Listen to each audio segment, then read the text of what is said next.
Hey guys, so today I'm going to do a book review on a book called Together Apart, and this book was actually quite sad because it was like this man called Adam and this woman called Sarah, and he proposed to her but she said no. And at the start of the story he thought that he knew her really well, but then when he found her diaries and the reason she said no, we started finding out more clues why she said no and what happened to her in the past that made her do those things, and why she doesn't really want to do that yet.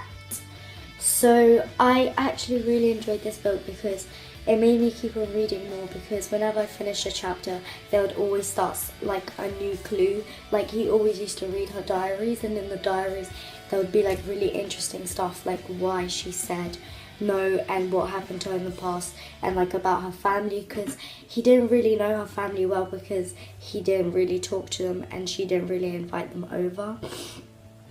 So he got to find out loads of things about her and Richard, which was her old boyfriend, and he had like a lot to do with this story, and he made the story go the other way around because and that's mainly why I enjoyed the book, because it just kept me want to read more, because it was really interesting, and I think I actually liked the diary entries a little bit more than the story.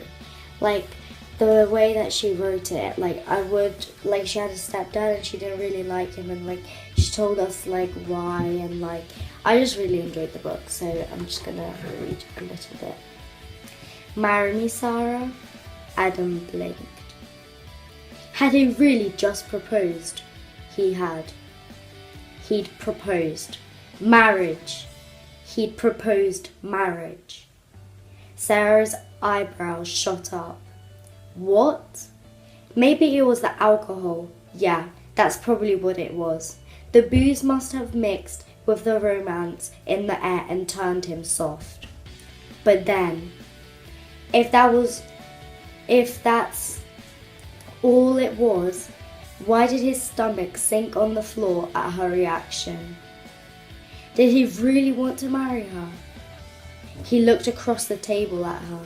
Yes, he did.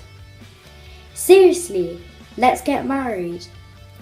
As he said the words, the idea cemented itself into his consciousness like an affirmation taking hold. He bounced his leg under the table. Had this really exactly just happened? He drained the last of his beer. The last thing he'd expected was to get sucked into the charms of Santorini with its reputation from the sunset weddings and proposals. He looked at the sky behind Sarah. It was a kaleidoscope of colours, and after watching the sun dip below the horizon against the purple and orange backdrop earlier, he had admit it was awe-inspiring. The air was still warm in the terrace of the restaurant, and the view was around them was picture perfect.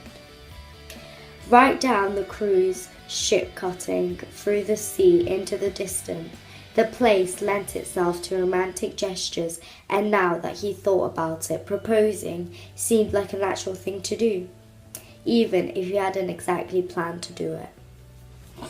So that was just 2 pages of the story on the Kindle, and when I started reading I was like, why hasn't she answered yet? Like, does she really not want to marry him, and like why? And I'll probably rate this book a 9.5 because I actually really enjoyed it. I already said why, but the reason I didn't give it a 10 is because like they could have like made the story go a little bit quicker. Like when they weren't together, it went like really slow. They kept on like repeating some bits like every single day, but I guess that's normal. But yeah, So thank you for watching this week's book review. Yeah. Bye!